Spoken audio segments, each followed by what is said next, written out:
असलाफ शनासी की इस रवायत की बुनियाद रखने पर मैं मसरूर कैफी नात अकेडमी को मुबारकबाद पेश करता हूँ और बहुत शुक्रगुजार हूँ मोहम्मद अबरार हुसैन साहब का, ज़करिया शेख अशरफी का, कि उन्होंने एक तालिब इल्म को इस इल्मी महफिल में इज़हार ख्याल का मौका फराहम किया। मुझे जो उन्वान दिया गया है गुफ्तगू के लिए वह है डॉक्टर मोहम्मद इसहाक कुरैशी की सीरत निगारी। तारीख़ और सीयर के एक तालिब इल्म की हैसियत से इस उन्वान पर गुफ्तगू करना मेरे लिए बाइस सादत भी है और बाइस एजाज़ भी।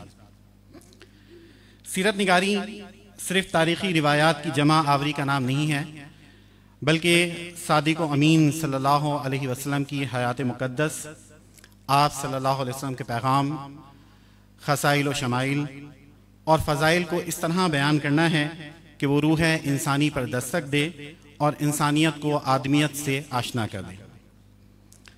यहाँ तारीख़ी हक़ाइक़ से आगाही और जोग्राफियाई मालूमात की फरावानी ही काफ़ी नहीं है, बल्कि सोज़े सिद्दीक़ के हामिल दिल और रूह बिलाली के हामिल अफराद चाहिए जो सरापाए अहमद मुस्तफ़ा सल्लल्लाहु अलैहि वसल्लम और तालीमात ख़ातम नबीयीन सल्लल्लाहु अलैहि वसल्लम को कारी के दिल में जागोज़ी कर दें। प्रोफेसर डॉक्टर मोहम्मद इसहाक कुरैशी अलैहि रहमा का शुमार ऐसे ही सीरत निगारों में होता है। जब वो लिखते थे तो सतर सतर हर्फ हर्फ लफ्ज़ लफ्ज़ पुकार कर ऐलान कर रहा होता था कि फैज़ान सिद्दीकी का सैल रवां जारी है। सीरत पर आपने सैकड़ों सफ़ात तहरीर किए, कुतुब सीरत पर तासुरात और मुकदमात भी लिखे और हयात फ़ानी के आखिरी अयाम में सीरत पर एक मुस्तकिल किताब लिखने का इरादा रखते थे। आगाज़ किया मगर तकमील ना हो सकी, लेकिन ये भी एक ऐसी खुशनसीबी है कि सीरत नबी सल्लल्लाहु अलैहि वसल्लम लिखते लिखते बारगाह इलाही और बारगाह रिसालत मआब सल्लल्लाहु अलैहि वसल्लम में हाजिर हो गए। मेरे पेश नज़र डॉक्टर इसहाक कुरैशी की 3 किताबें हैं। एक नूरे सीरत के उन्वान से, जिसकी तरतीब और तहजीब का फरीज़ा उनके शागिर्द रशीद प्रोफेसर डॉक्टर हुमायूं अब्बास शम्स साहब ने अंजाम दिया। दूसरी किताब नफ़हात सीरत, जो डॉक्टर इसहाक कुरैशी की सीरत के हवाले से लिखे गए मकालात का मजमुआ है, जिसमें 51 मकालात शामिल हैं मुख्तलिफ उन्वानात पर, और जिसे उनके साहबजादे मोहम्मद अमजद कुरैशी साहब ने मुरतब किया है। और तीसरी किताब सीरत नबी सल्लल्लाहु अलैहि वसल्लम की रोशनी में मुस्तफ़ाई मुआशरे की तश्कील, ये मरकज़ तहकीक फैसलाबाद के ज़हर इत्माम 2 रोज़ा सीरत कॉन्फ्रेंस के मकालात का मजमुआ है, जिसे खुद डॉक्टर इसहाक कुरैशी साहब ने मुरतब किया था। सीरत के हवाले से एक बात का और जिक्र करना ज़रूरी है, जो बिलवास्ता डॉक्टर इसहाक कुरैशी साहब का फैज़ कहा जा सकता है कि सीरती अदब में जस्टिस पीर करमशाह अल-अज़हरी अलैहि रहमा की किताब ज़ियाउल कुरान को एक मुमताज़ हैसियत हासिल है। अहले इल्म इससे बाखूबी वाकिफ़ हैं। डॉक्टर इसहाक कुरैशी साहब ने तफसीर ज़ियाउल कुरान की तकमील पर ज़ियाउल कुरान के औसाफ पर एक मज़मून लिखा और उसके आखिर में एक पेशन गोई फरमाई कि पीर करमशाह अल-अज़हरी अलैहि रहमा के दिमाग में सीरत नबी पर मुश्तमिल किताब को मुसव्वदा भी मौजूद है, जिसका मुतवक्के नाम ज़ियाउन नबी हो सकता है। इसे आप उनकी मोमिनाना फिरासत कहिए या रूहानी तसर्रुफ। बाद में हज़रत पीर करमशाह अल-अज़हरी अलैहि रहमा ने इसी नाम से सीरत पर किताब तहरीर की, जिससे मकबूलियत आम हासिल हुई। डॉक्टर इसहाक कुरैशी साहब दर्स कुरान भी दिया करते थे और इस बात पर यकीन रखते थे कि कुरान फहमी के लिए भी मुताला सीरत नागुज़ीर है, इसलिए कि कुरान जिस ज़ात पर नाजिल हुआ उसके बगैर कुरान को समझना मुमकिन नहीं।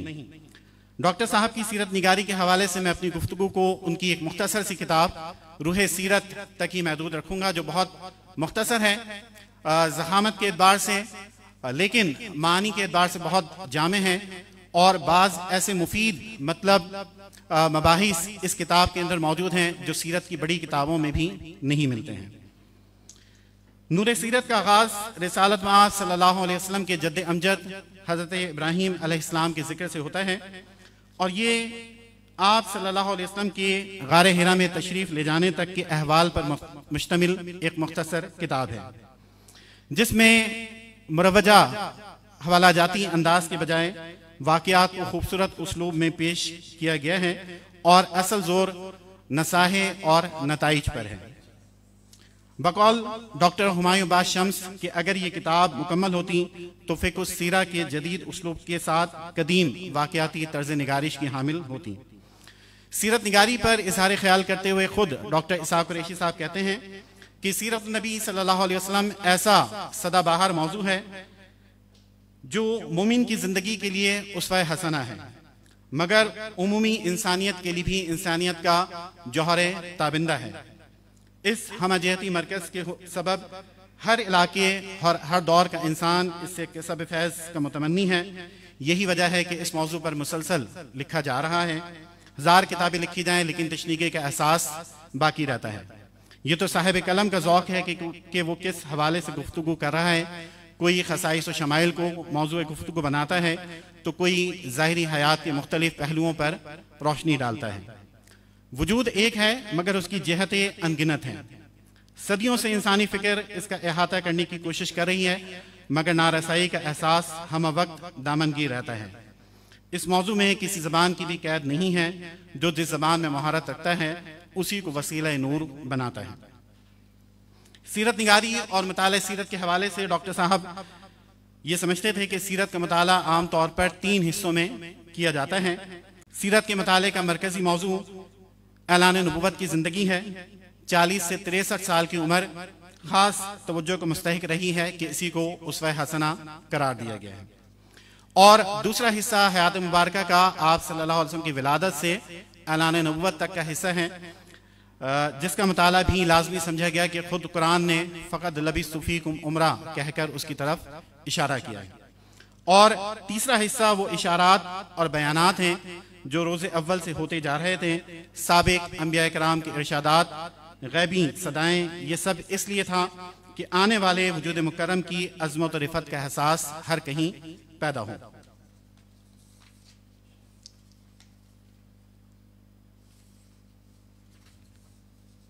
डॉक्टर इसाक कुरैशी साहब अपने मुताले सीरत की जहत के हवाले से कहते हैं कि राकिमुल हुरूफ एक मुसलमान तालिब इल्म की हैसियत से अपने रसूल मोहतरम सल्लल्लाहु अलैहि वसल्लम के अज़मत के उन निशानात का मुताला करना चाहता है जो रास्त फ़िक्री का मुहर्रिक बने और दुनिया और आखिरत में कामयाबियों का कफील भी हो। जैसा कि इससे पहले जिक्र किया गया कि अपनी किताब नूर सीरत में उन्होंने आगाज़ आप सल्लल्लाहु अलैहि वसल्लम के जद्द अमजद हज़रत इब्राहीम अलैहिस्सलाम से किया है और बहुत खूबसूरत अंदाज में हज़रत इब्राहीम अलैहिस्सलाम और हज़रत इस्माईल अलैहिस्सलाम की खुद सुपुर्दगी और इताअत को बयान किया है।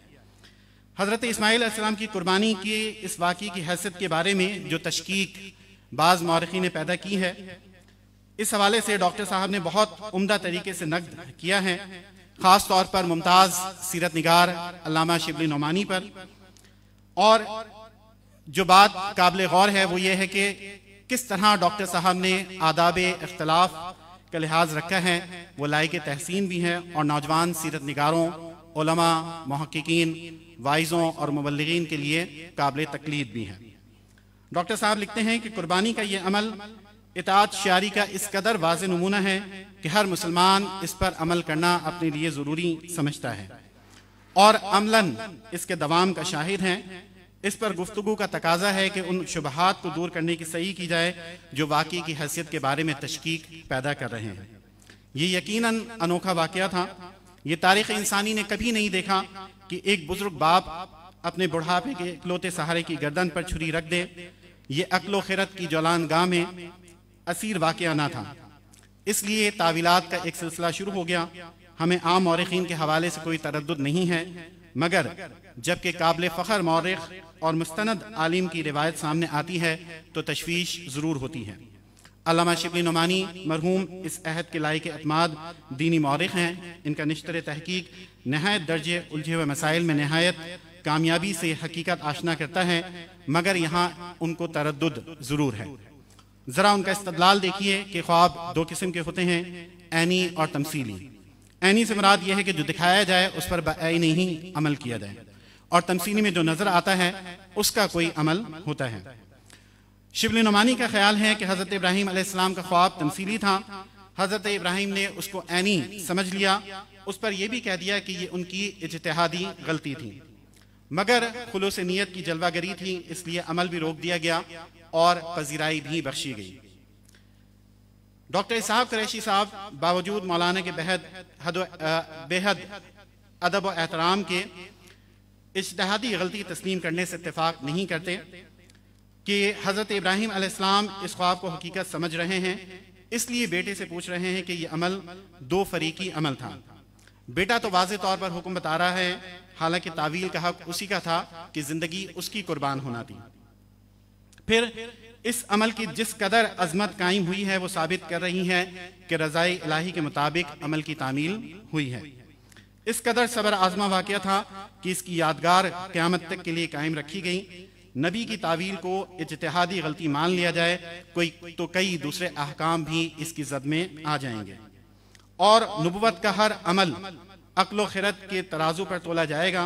नबी की मासूमियत भी खतरे में पड़ जाएगी। कुरान मजीद इस अमल करने वाले यानी कुर्बानी करने वालों को मोहसिनीन में शुमार करता है। हुस्न अमल तो अमल का वाज़ेह तरीन मकाम होता है। कुरान मजीद का कोई इशारा इज्तिहादी गलती की निशानदेही नहीं करता, बल्कि इस पर तहसीन ही तहसीन है। और फिर क्या क़यामत तक किसी अमल का कायम रखना इज्तिहादी गलती की असास पर किया हुआ अमल है? इज्तिहादी गलती की इतनी पजीराई क्यों? इसकी तो इस्लाह की ज़रूरत थी।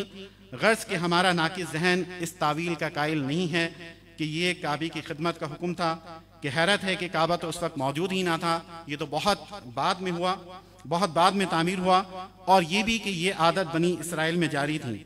हुज्जत नहीं हो सकती कि ये तो बहुत दौर के बाद का मामूल है।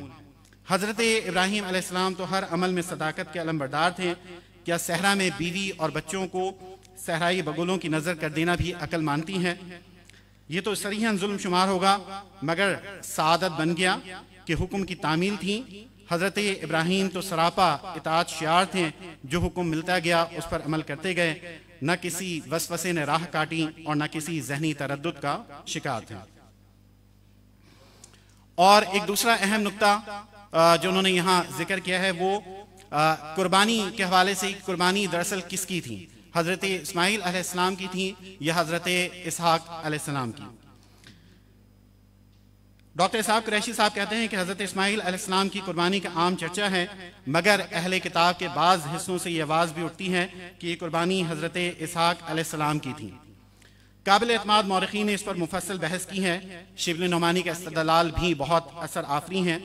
अहले किताब के मुस्तनद माखज़ों से इस अमल की निस्बत की हक़ानियत वाज़े की गई है। अक्ल फितरत के दाइयों को भी मुसलमान कहा गया है। तफसील देखनी हो तो उनकी सीरत की किताब में मौजूद है। हम इन शवाहिद को तस्लीम करते हैं, इन पे इत्तेफाक करते हैं, मगर एक बात और कहना चाहते हैं कि दो दावे हैं, इन दावों का असर क्या हुआ? हज़रत इस्माइल अलैहिस्सलाम को ज़बी मानने वाले तो आज तक इस याद को जिंदा रखे हुए हैं। हज़रत इसहाक अलैहिस्सलाम के हवाले से दावा करने वालों ने क्या किया है? सिर्फ किताबी बहस के तौर पर जिंदा रखा है। अगर उनकी बात सच थी तो इन सफ़ों में आज तक कोई तो होता जो इस याद को ताज़ा रखता। अहले किताब के अमल की खामोशी खुद इस दावे की तरदीद कर रही है कि जिसे मानते हो उस पर अमल क्यों नहीं करते। महसूस होता है कि ये सिर्फ इल्मी बहस है जिसका हक़ाइक़ की दुनिया में कोई मकाम नहीं है। जैसा कि हम जानते हैं कि जमजम के कुएं को आप सल्लल्लाहु अलैहि वसल्लम के दादा हज़रत अब्दुल मुत्तलिब ने अज सरे नौ दरियाफ्त किया। डॉक्टर साहब कुरैशी साहब ने अपनी इस मुख्तसर किताब में एक और बहुत लतीफ़ नुक्ता यहाँ पर बयान किया है कि ये शर्फ हज़रत अब्दुल मुत्तलिब को हासिल होना था कि क़यामत तक आने वाले हर अकीदतमंद इस रहमत बेपाया से सैराब होता रहेगा। आज भी जब कोई ज़ायर हरम में हाजिर होता है और चाहे जमजम के करीब बैठकर अपनी शिफा बख्शी का एहतमाम करता है तो शऊरी या गैर शऊरी तौर पर जब वो हज़रत इस्माइल अलैहिस्सलाम के एहसान अजीम को याद करता है तो बाखबर होने का सबूत ये कहकर भी देता है कि ये सबील किसी मर्द हक परस्त की मेहनत का समर भी है। जमजम हलक से उतारते हुए हजरत अब्दुल मुत्तलिब को याद न करना तारीखी हकाइक से अगमाज है। इसी तरह आप सल्लल्लाहु अलैहि वसल्लम के वालिद माजिद हजरत अब्दुल्ला रज़ियल्लाहु अन्हु के फ़िदिये के हवाले से लिखते हैं कि अहबाब ने हजरत अब्दुल मुत्तलिब को मशवरा दिया कि बनु साद की काहिना से राय ले ली जाए।